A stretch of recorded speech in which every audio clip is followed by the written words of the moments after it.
BNP সহ রাজনৈতিক দল বলেছিল সার্কিট বেঞ্চ করার জন্য। সাবসিকুয়েন্টলি যে সবাই মিলে একমত হয়েছে। কিন্তু যদি আমাদের এখন যেটা অনেক কোশ্চেন চলে আসে, আবার আইনজীবীদের মধ্যে কিন্তু এভাবে দ্বিমত আছে, রিসেন্টমেন্ট আছে। যদি ডিভিশন বেঞ্চ ডিভিশনে যদি সুপ্রিম কোর্ট যদি প্রতিষ্ঠা হয়, তাহলে 8th অ্যামেন্ডমেন্ট এই সুপ্রিম কোর্টে বাতিল করেছে, সেটার কি হবে?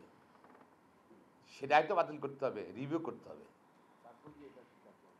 তারপর আপনার এটা জাস্ট এখন একটা ঐক্যমত। তারপর জনমতের প্রশ্ন আছে না, তারপর আইনজীবী বিচারক, এখনো বিচার বিভাগ শক্তিশালী করতে পারেনি। দেখেন আমাদের সুপ্রিম কোর্ট, আপনি যদি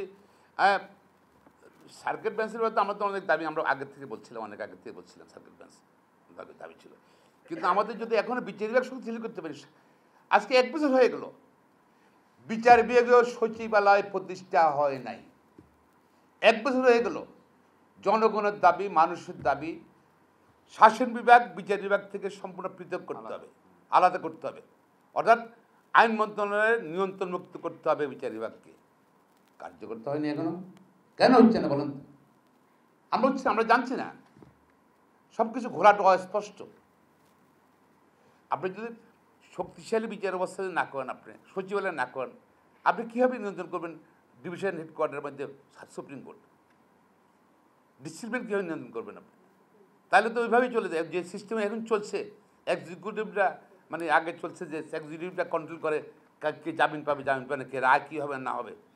তাহলে পরবর্তী এইটা যদি আমরা শক্তিশালী না করি, সুপ্রিম কোর্ট সচিবালয় প্রতিষ্ঠা না করি, আপিলের কাছে যদি বিচার ব্যবস্থা পুরোপুরি সমর্পণ না করি, তাহলে কি হলো, আমাদের সুপ্রিম কোর্টের যে বিচারকরা এখানে কাজ করবে, হাইকোর্টে কাজ করবে, ওখানে কিন্তু কলুষিত হওয়ার সম্ভাবনা আছে। শিয়া বাটার ও ভিটামিন ই সমৃদ্ধ লিলি হালাল বিউটি সোপ, তারুণ্যময় উজ্জ্বল ত্বকের জন্য। প্রথম শর্ত হলে যে সুপ্রিম কোর্টে শক্তিশালী করতে হবে, সচিবালয় স্থাপন করতে হবে। এবং আপনার এখান থেকে যেসব সমস্যাগুলো আছে, দুর্নীতির কথা আছে, স্বজনপ্রীতির কথা আছে, বিচারক নিয়োগের যেটা নীতিমালা এখনও কার্যকর হয়নি। এখনও সেই বিচারকের নীতিমালা সেখানে ডিসক্রিমিনেটরি, এটা যদিও বৈষম্য বিরোধী সরকার, কিন্তু এই আইনের মধ্যে এখনও বৈষম্য আছে, কারণ আইনজীবীদের কোনো প্রতিনিধি রাখেনি। তো তারা এখানের মধ্যে আইনজীবীরা কতভাবে প্র্যাকটিস করছে, তারা এখানে প্র্যাকটিস করে নাকি এনরোলমেন্ট করে সৌদি আরবে লেবারি করতে চলে গেছে, 11-12 বছর পরে এসে বলছে আমার 10 বছর প্র্যাকটিস হয়ে গেছে, আমি এখন লবিং করে বিচারপতি হব নাকি?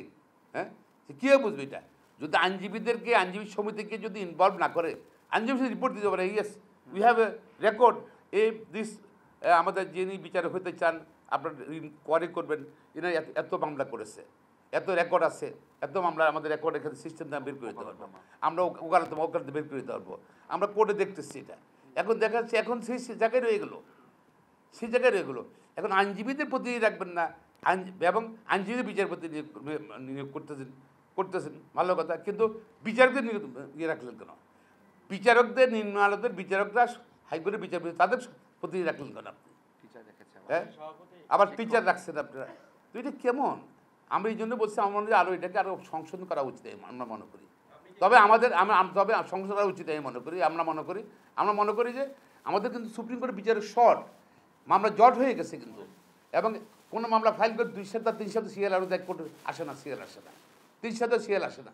মানুষ কিন্তু বিরোধ ধারণার সৃষ্টি হচ্ছে সুপ্রিম কোর্টে, যেহেতু 3 সপ্তাহ আসছে, তার প্রিয়জন জেলে আছে, হয়তো কেউ অন্যায় জেলে আছে, সে তখন অবৈধভাবে চিন্তা করে প্রভাব বিস্তার করে কোনোভাবে বেঞ্চে বা কোথাও সিরিয়ালে আনা যায় কিনা। এতে কিন্তু দুর্নীতি ইনভাইট করছি আমরা, কিন্তু যদি বিচারক স্বল্পতার কারণে। আমরা যদি এনাফ বিচারপতি থাকলে কিন্তু এটা হতো না। এখন অনেক বিচারপতির বেঞ্চ নেই, তাদের যদি কী ব্যবস্থা গ্রহণ করা হয়েছে সেটা আমরা জানি না। যাদেরকে আপনারা ইনকোয়ারি করে পাবেন, তাদেরকে আপনারা ব্যবস্থা গ্রহণ করেন। বাট আমাদের এখানে বিচারপতি দরকার, বেঞ্চ